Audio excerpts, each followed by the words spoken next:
The day we set out for the Whispering Woods, the sky was a brilliant shade of blue, a stark contrast to the shadows that would soon envelop us. As the unofficial leader, I had pitched the idea as a thrilling adventure, a chance to debunk the myths surrounding the forest that locals spoke of in hushed, fearful tones. My friends, Marcus, Sophie, and Liam, were all too eager to escape the monotony of daily life, their laughter and jokes filling the car as we drove to our destination. Upon arrival, the forest loomed before us, its ancient trees standing like silent sentinels guarding secrets too dark to fathom. The air was thick with an unspoken tension, a feeling of being watched that I tried to dismiss as nerves.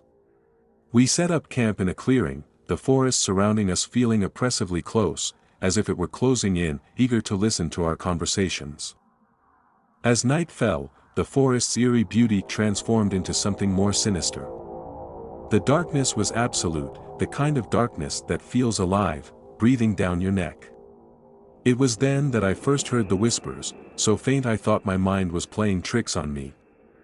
I glanced at my friends, their faces illuminated by the flickering campfire, but they seemed oblivious to the sounds that made the hairs on the back of my neck stand up. I told myself it was just the wind, that the stories were just that, stories.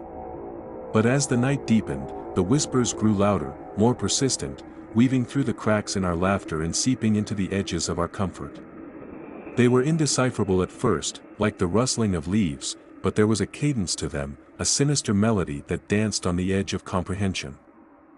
The atmosphere around the campfire shifted, the light from the flames casting long shadows that twisted and turned in unsettling ways. Marcus's jokes lost their humor, Sophie's laughter rang hollow, and Liam's skeptical glances towards the trees turned wary. I wanted to believe we were all tired, that the forest's reputation was preying on our imagination. When I finally suggested we turn in for the night, my voice sounded strange, even to my own ears, forced, attempting normalcy in a situation that was anything but normal. We retreated to our tents, the fabric barriers feeling woefully inadequate against the forest's watchful gaze. Lying in my tent, the whispers enveloped me, a cacophony of voices that felt both distant and intimately close. They spoke in tongues I couldn't understand, yet their intent felt malevolent, as if they were discussing us, plotting. I closed my eyes, willing sleep to come, but it eluded me, chased away by the whispers that seemed to echo with the beating of my heart. In the darkest hours of the night, a palpable sense of dread settled over me. It was a primal fear, the kind that tells you you're prey, hunted by something unseen. I thought of waking the others, of voicing my fears, but what would I say? That the forest was speaking to us? I wouldn't be the one to shatter our bravado with my own creeping terror. So I lay there, listening to the whispers until the first light of dawn filtered through the trees, the sound fading with the darkness but leaving a seed of fear that would grow roots in the light of day. It was only the beginning, the first chapter in a tale of horror that would see us questioning not just the nature of the forest, but the very fabric of our friendship. As the sun rose, casting a weak light that did little to dispel the night's terror, I realized that the Whispering Woods were not just a place of natural beauty, marred by local superstitions. They were a living, breathing entity, and we had wandered into its maw, ignorant of the horrors that awaited us. The morning after our first night in the Whispering Woods was unsettlingly serene, a stark contrast to the terror that had gripped me in the darkness. As we emerged from our tents, the forest seemed to watch us, its ancient trees casting long shadows that felt like bars of a cage. Despite the sunlight filtering through the leaves, the air remained cold, carrying a silent whisper that made me shiver. Breakfast was a quiet affair. Marcus tried to lighten the mood with his usual banter, but his laughter sounded forced, and the jokes fell flat.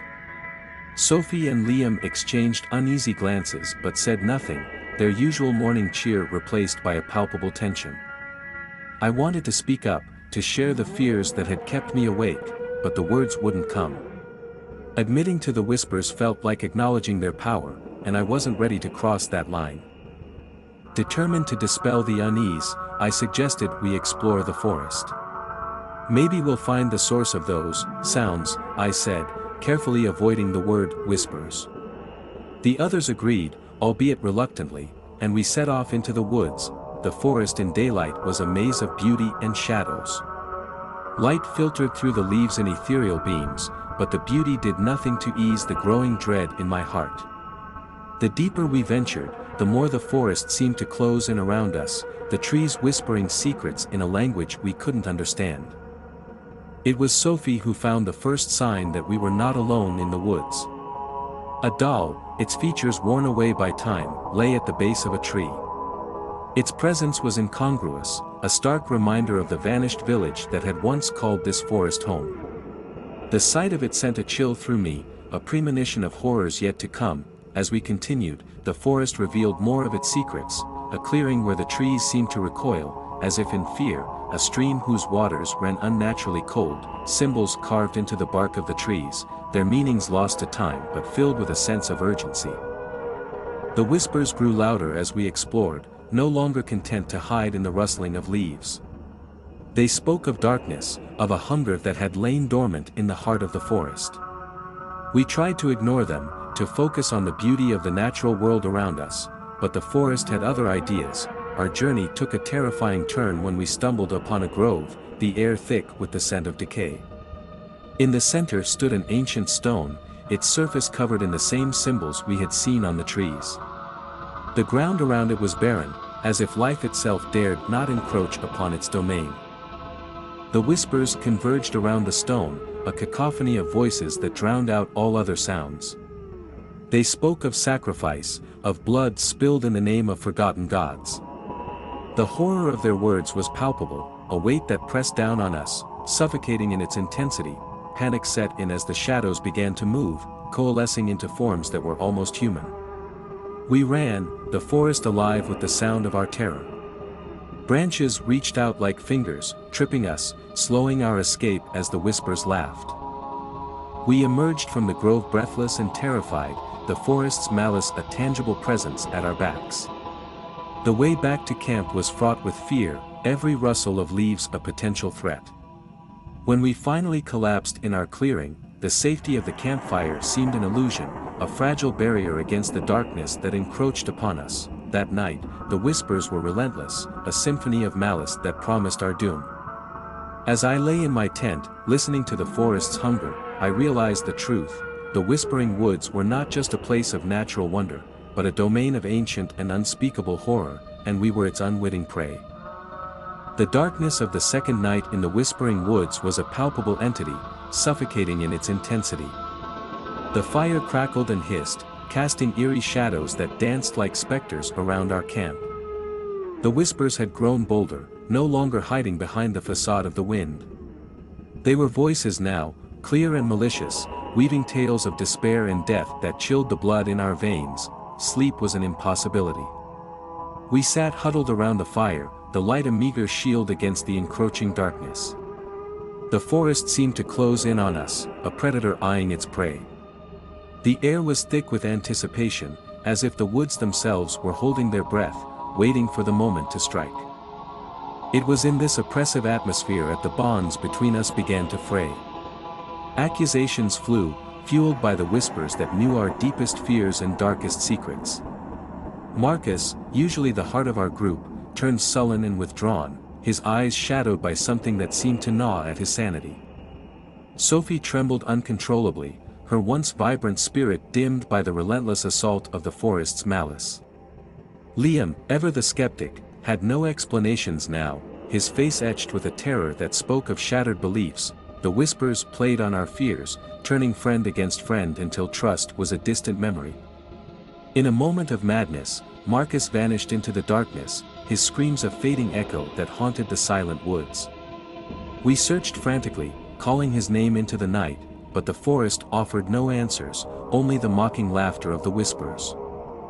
Exhausted and broken, we retreated to our tents, the illusion of safety shattered by the knowledge that we were trapped in a nightmare with no end. The whispers followed me into uneasy slumber, their voices a constant torment that pushed me to the edge of madness. I awoke to a world of fog and half-light, the dawn struggling to penetrate the dense canopy above. The camp was silent, too silent. Panic gripped me as I stumbled out of my tent, the names of my friends dying on my lips. Sophie's tent was empty, her belongings scattered as if she had left in a hurry.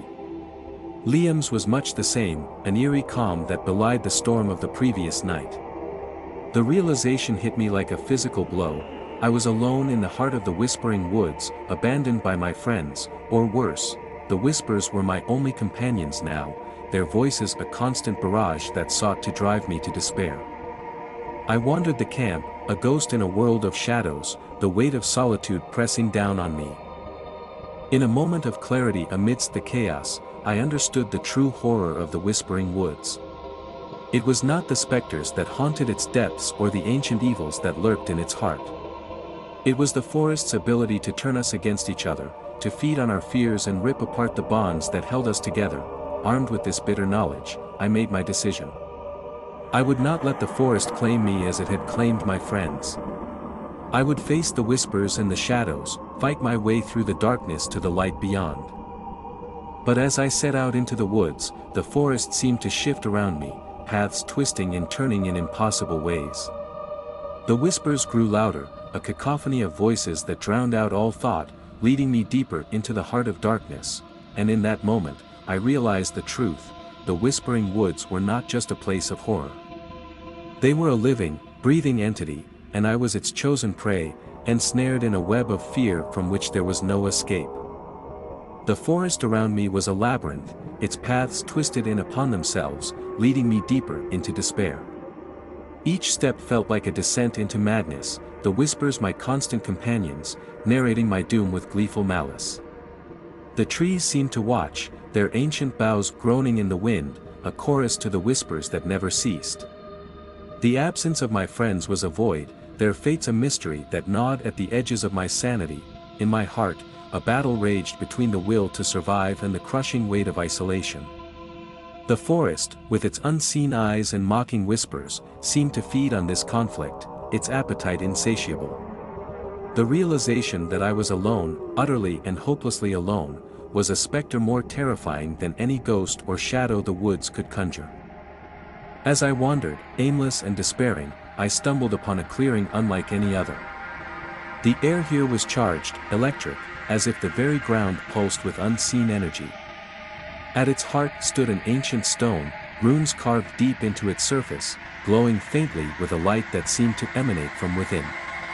The whispers crescendo, a deafening roar in my mind, as I approached the monolith. They spoke of ancient rites, of blood spilled and spirits bound, of a darkness that had seeped into the soil of the whispering woods, corrupting its heart. It was here, in the shadow of the stone, that I came face to face with the entity behind the whispers.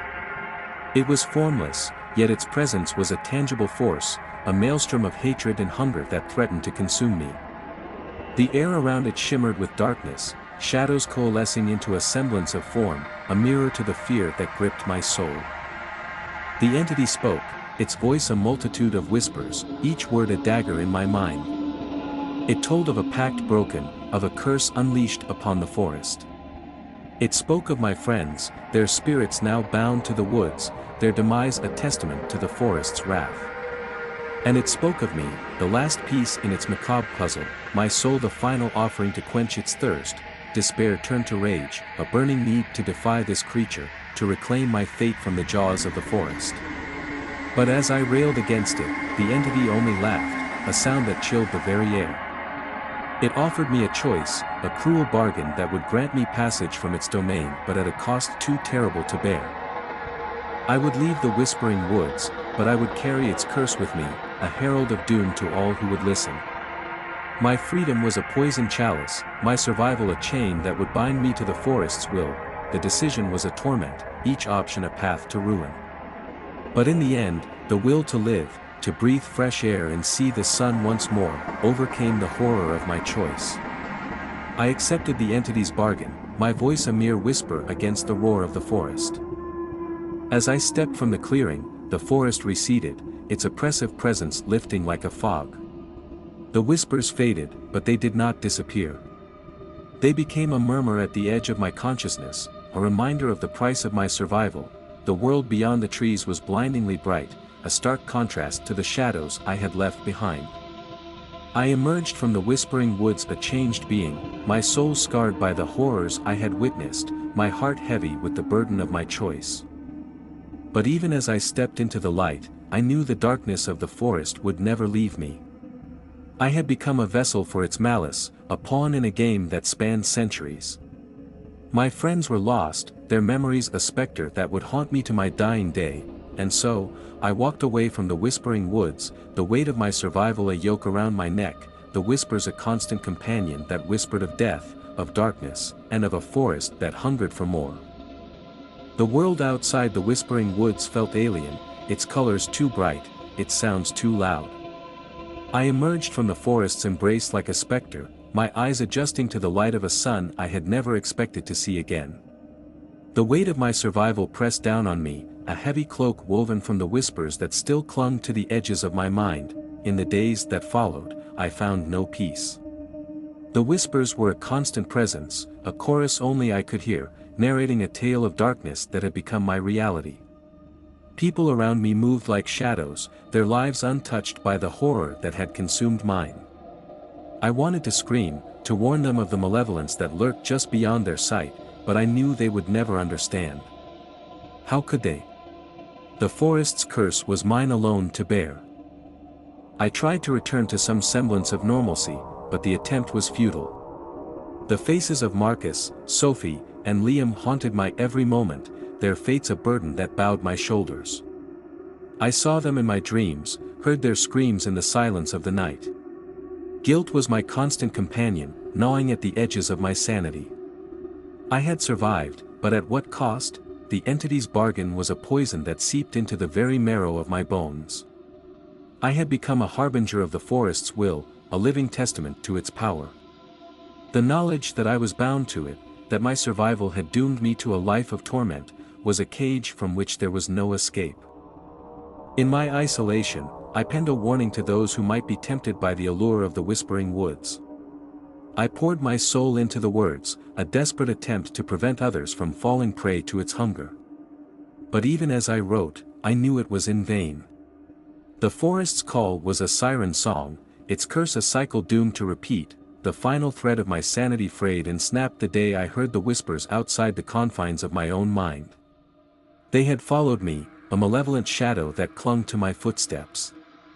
I saw the forest's darkness in the corners of my eyes, felt its breath on the back of my neck.